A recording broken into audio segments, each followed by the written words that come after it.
OK, so I've got an object here for you. There's one for you guys to share. Thank you very much. And one for you to share. And I want you to tell me how you would use it to burgle a house. Okay, so I have an idea. Yes, go on then. Well, I think what you'd do is you would melt the waxen tips. There are waxen tips. There are. You would get the fingerprints of the person whose house it was on their high-tech James Bond-style fingerprint system. Yeah. I don't know how you're getting that bit, because if you've got that kind of access to the person, simply charm them into allowing you in the house, rob the safe at your leisure. But then you put their fingerprints on there, then you put this very discreet garment on your you wander into Canary Wharf, or wherever it is. Say, I'm just one of the people who happens to live here. Don't judge me by that. I move among you.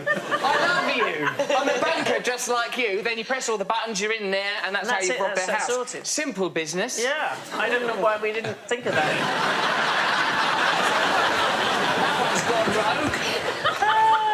I think you could only rob a house if Freddy Krueger lived there. Put your hand through the letterbox and the dog lets you in. We wanted to set fire to them, but apparently it's health and safety nightmare. There's a fire there, though. Why is fire allowed there and not near Noel? I think now the worry was... Who wants me to try? OK. Don't put it near your hair product, will you? Are you left or right-handed? Well, the glove is left-hand. Yeah, but...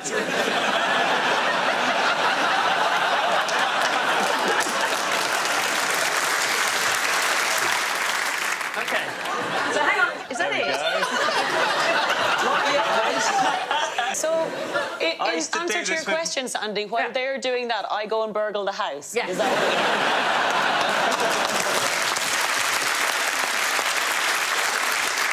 Happy birthday to you. Pretty rubbish pigs thing.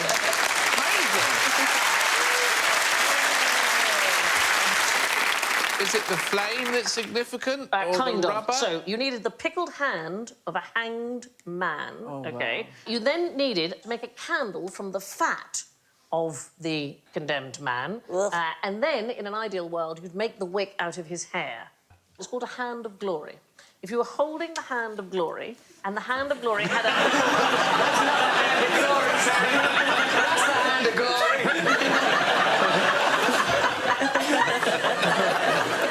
It was a race. Sweet when boys are so pleased with themselves.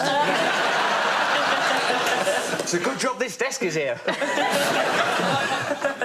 You're all right. So the idea was, if you held one of these when you went into somebody's house, it would have a stupefying effect upon them and put them to sleep. Now, the only photograph that we have of a genuine hand of glory is courtesy of the Whitby Museum, and that is probably the only one still in existence, and that was... It's quite a wild pitch, like, for Dragon's Den to go, I've got this idea. All we need is one hand of a hanged man. We stick his hair in there, make a candle out of his skin. The hair is going to be the wick. That's important. When we go into the house, it'll automatically send people to sleep, and that's how we're going to burgle the house. I'm in. £250,000. I see no problems with this idea. Or just wait till they go on holiday. Well, the Observer in 1831 reported on the 16th of January, burglars entered a house in County Meath, armed with a dead man's hand with a lighted candle in it, believing in the superstitious notion that it would prevent those who may be asleep from awaking. Do you think it worked? No. No, they woke instantly and raised the alarm. Scream their heads off. Yeah, absolutely. He's got a burning hand! Thank you for watching. Do remember to subscribe to the QI channel and click here to watch more videos.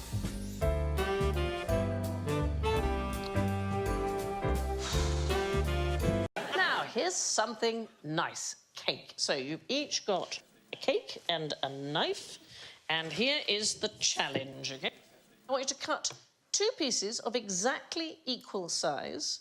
You can use 3 cuts to do it, but in such a way that the cake is still moist for you to have some more tomorrow. What would be the best way of cutting it? Could the cake stay moist in my tummy? Is that just half it? Yes, you could just halve it. No. So the idea is that there's cake for tomorrow. So we're going to start with Alan and Colin first. What is your... Well, my theory... Yes? ...is that we cut through the middle. OK. It's going to be difficult, but we're going to do it. Right. And then we take the top off. OK. Yes. Yeah. And we eat the bottom bit. You're going to eat the whole of the bottom bit, is that? Yeah. But that's quite a large piece of cake, isn't it? Yeah. We're 2 men in our 30s. We love cake.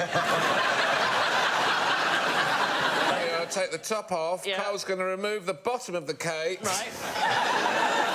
And then put the top back down again. That's moist for tomorrow. Right. And then we cut this, paste that there. Yeah. We cut this completely in half, Right. like that.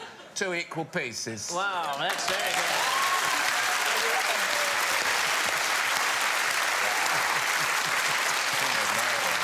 Do you think anybody who likes the filling is going to be mildly disappointed? That's right. So let's go over to... I think I've got an idea. No, do it with the cake, yeah. I'm just going to draw it Oh, first. fine, OK. Is that OK? Yes, darling, you do Diagram. what you like. Yeah. What if we cut it, like, in a way that we could back together? Yeah. No, we cut like a bit out of there and then a bit out of there and then just... Yeah, just... That'd be better, wouldn't it, than cutting... Do you want to do it? I mean, that was a shambles, what they did. Smushing doesn't sound good. But I reckon we have to do this first. Do you think? Yeah, go on. It's good. OK, go for it, Sarah. OK, so... Oh, it's Yeah. tough. Yeah, so no, delicious is what you're looking for. And then... You've just drawn Pac-Man. That doesn't make any sense. So take out your pieces. These are our pieces. Noel, were you calling us a shambles? Is that what you were saying? There you go.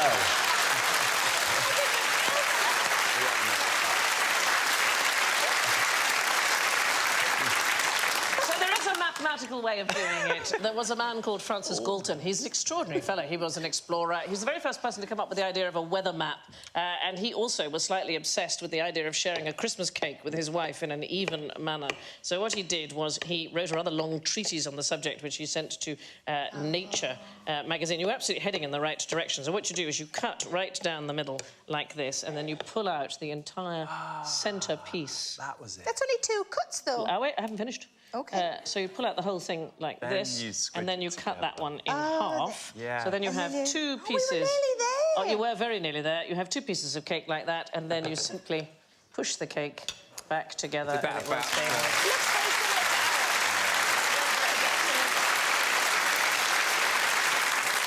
there. Show me the symptoms of bicycle face. Bicycle face. Wow. That's with goggles. No, these are wheels. Oh, I see. Sorry.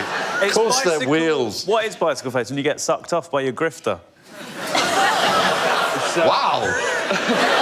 Wow. I better go. Yes. No, that's the right answer. That's what I got written on the card. That's amazing. On my card in this universe, on the other hand, I've got something else. The Literary Digest in 1895 warned women cyclists. I don't know why I'm looking at you. You are a woman. I'm a woman, that's okay. That You can identify me as a woman. It's going to get worse, I'm afraid. Okay. This thing is overexertion, the upright position on the wheel, and the unconscious effort to maintain one's balance produces a wearied and exhausted bicycle face. And main one will marry you. Yes.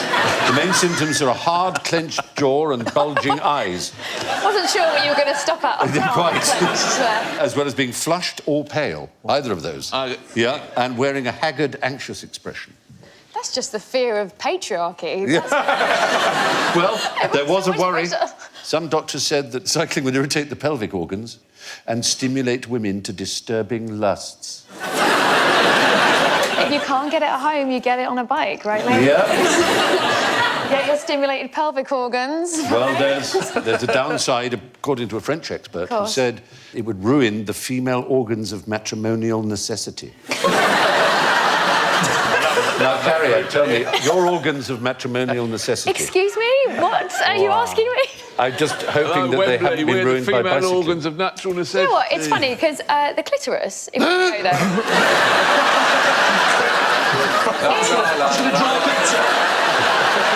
She said it! She said it! She said it! I've drawn a rainbow, everyone. It's all right. Where's Sue Perkins when you need Thank her? you, ladies. The clitoris is actually a very large organ. Carry out. And it's just literally the tip of an iceberg. When you say literally the tip of an iceberg... Yeah. I knew I was looking for it in the wrong place. Yeah. There was an artist in New York. Yeah, an artist in New York. Artist in New York, and she made like this obviously not to scale, clitoris, and she got women to ride on it. But it literally, it's huge. It's like there's this bit, and then there's these two other huge bits that are in the body. So it's just... Who's looking behind you? Yeah. Just here. Wow. But you have way two, bigger. don't you? Well, it's one under each arm. Yeah? have I got this wrong? Adam, help me out. It's OK, I didn't bring mine with me today. So to say it damages the marital organs is, again, So how much more of it is there, then? Oh, my God. Guys, we have to, like... Is this the bit where I tell you about explaining it to you? A woman at some point in your life should have explained this to you, but perhaps... I've never seen such fear in all your faces. Do you think people will believe it if I say that my penis is only the tip of the iceberg and there's a lot more under the surface you haven't seen?